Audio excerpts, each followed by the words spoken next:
Hi, I'm the Dementiated Mechanic. Welcome to Walkthrough Wednesday.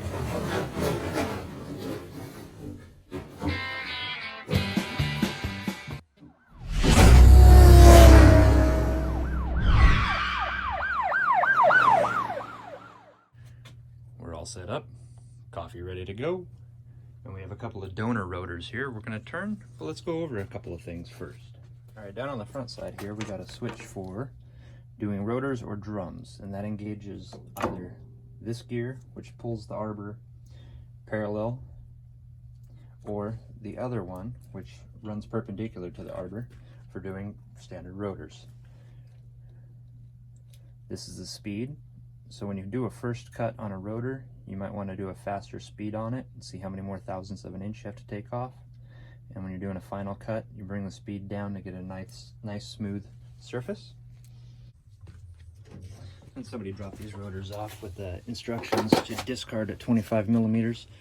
You want to check your specifications on each individual rotor, make sure that you don't overcut, and make sure that they are at least the minimum thickness required to put back on the vehicle. Otherwise, you'll just need to buy new ones. I'm going to pull out the micrometer here and we can double check where we're at with this right now.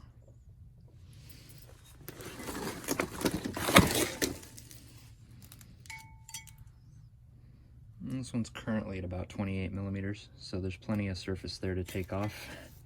And we'll go ahead and start setting up the machine and get this on there. Now when you're setting the rotor up on the machine, you're going to want to set it up with a cup that holds the inside of the rotor surface. And you want that to be as true as possible, so you're going to have to go ahead and clean the rust scaling off the inside of this as well as possible. You want to use a DA sander, a little abrasive wheel, or some kind of sandpaper to get that rust scaling off if there is any. Although this one's discolored, it looks pretty clean.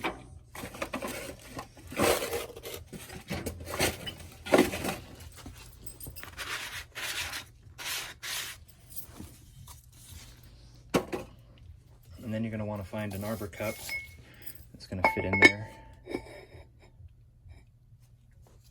And then on the other side of that, we're going to want to find a center cone. It's going to fit in that hole nicely. Maybe a little bit smaller than that, but that one should work okay.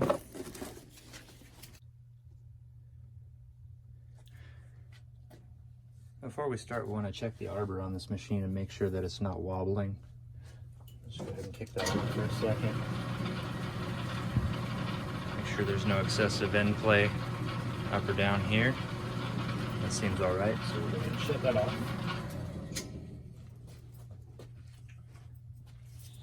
Go ahead and put the centering cap on there. Give it a little twist to make sure that there's no debris stuck in behind it here. You're going to want to install a spring and the centering cone.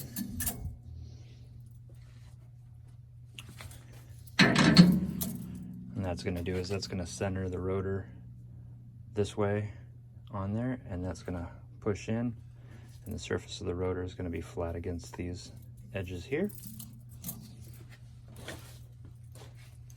And then we're going to want to follow that on the back side of the head cone.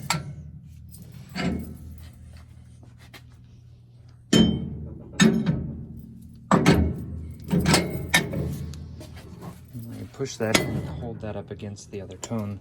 Go ahead and give it a little spin to make sure there's no debris stuck in between them here, that it's nice and true. You're going to want to slide some spacers on here to get to the threading. And tighten the locking nut. And while you're tightening that up, just give it one more little spin. And lock it down.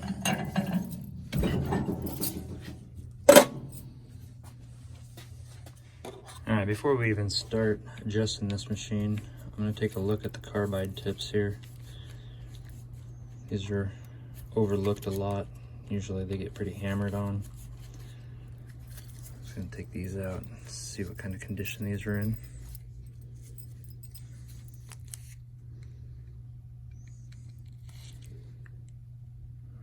Looks like it's seen a couple of rotors.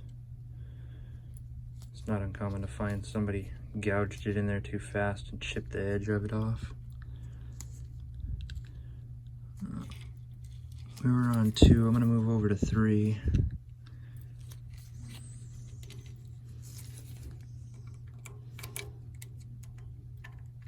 Make sure these get set back in there pretty tight.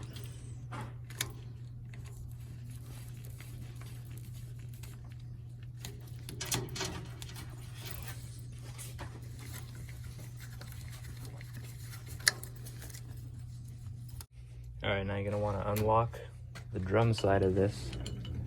So you can move this parallel with the arbor so you can center the teeth up on the carbide tips so you can get a better adjustment on that to go up and down the face of the rotor.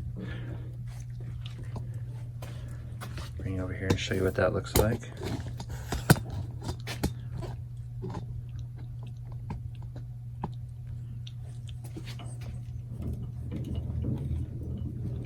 I just want to center that up as well as possible for now. Relock that. And then we're going to want to bring this in so that we can get a closer adjustment on the rotor.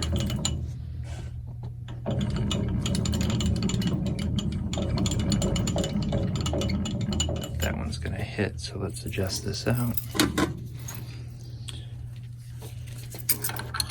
And bring these arms with the carbides back as far as possible so that they're more solid.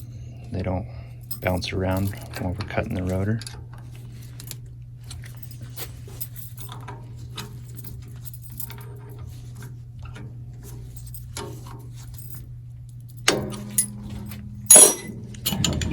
Bring that back a little bit. Now on these adjustments here, it's supposed to be thousandths of an inch. These ones are still kind of legible. That side not so much. So we're just going to do minimal cuts on this thing, do a couple of passes and see if we can still stay above the 25 millimeters minimum thickness. So what I usually do is I'll go ahead and run this about halfway back on the rotor.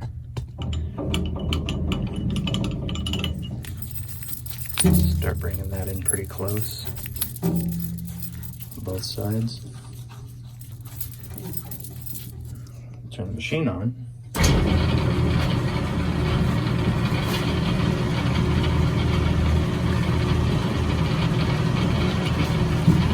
going to want to tighten this down until it just starts to touch the rotor.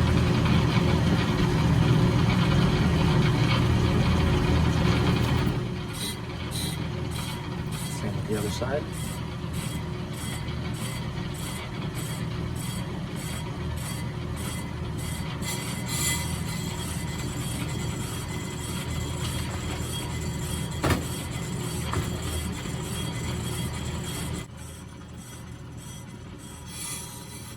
Go ahead and run this straight back to the rear edge.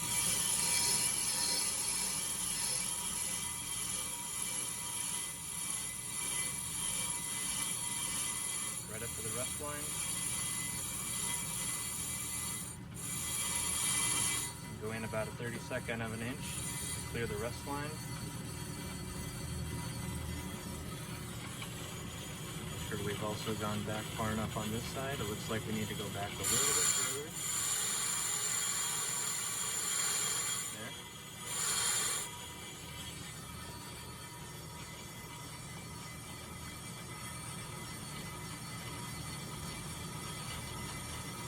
You want to bring your adjustments in a couple of thousandths on each side. Lock it into place.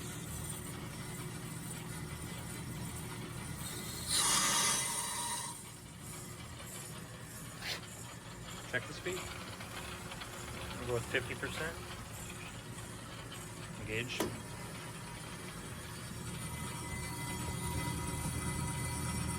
Let's see what happens.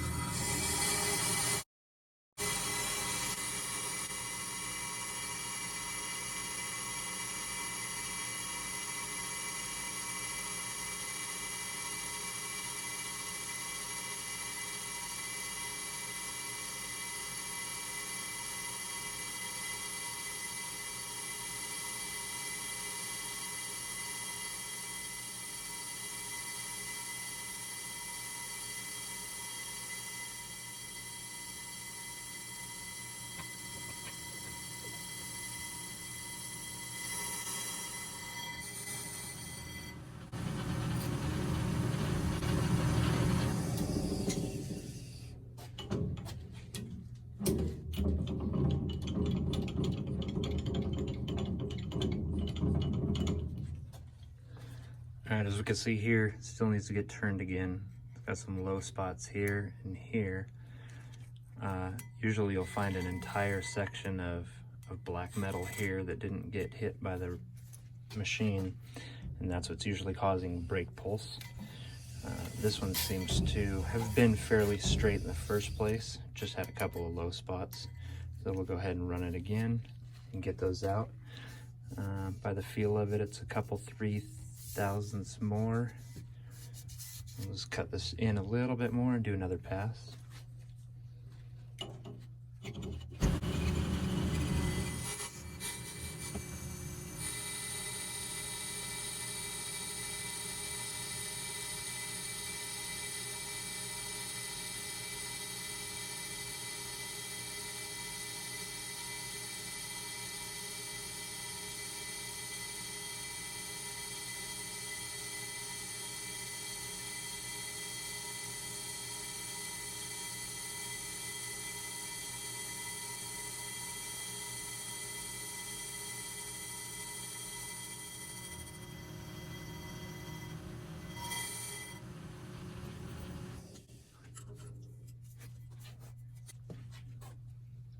Quick side note on this is, you notice the noise that it was making towards the end there.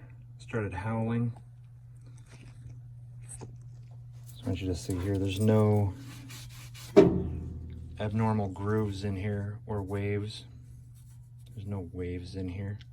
If you can hear this thing howling at you from across the shop, either got a bad carbide tip on it, or you need to use the straps that come with it. You're supposed to tie these guys around the end of the rotor here. Some of them are belts, some of them are straps or rubber bands. You want to get this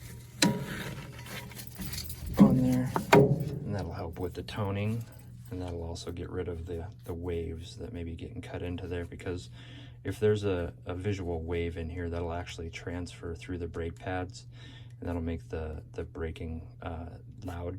It won't chatter, but it'll actually make a tone like a record playing back. So that's something to look out for before you take these off the machine and give them back to a customer. This, however, needs another turn in it. There's still a couple thousandths there, so I'll do a little bit more aggressive turn on it one more time, see if we can get that out. I think we're still plenty good on the thickness.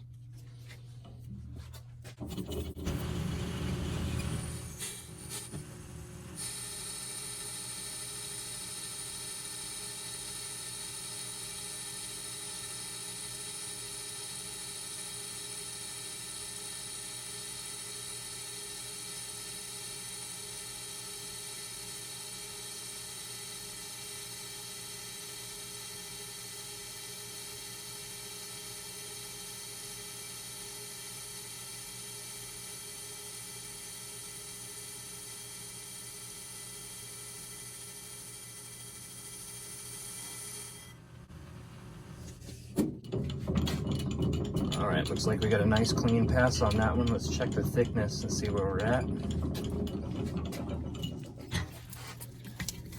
Started at 28 mil. I think we're gonna still be above 27.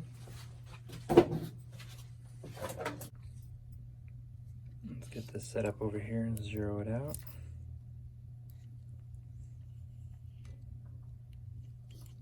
Let's see where we're at. 27.3. 27.29. It's more than 25, we're good to go.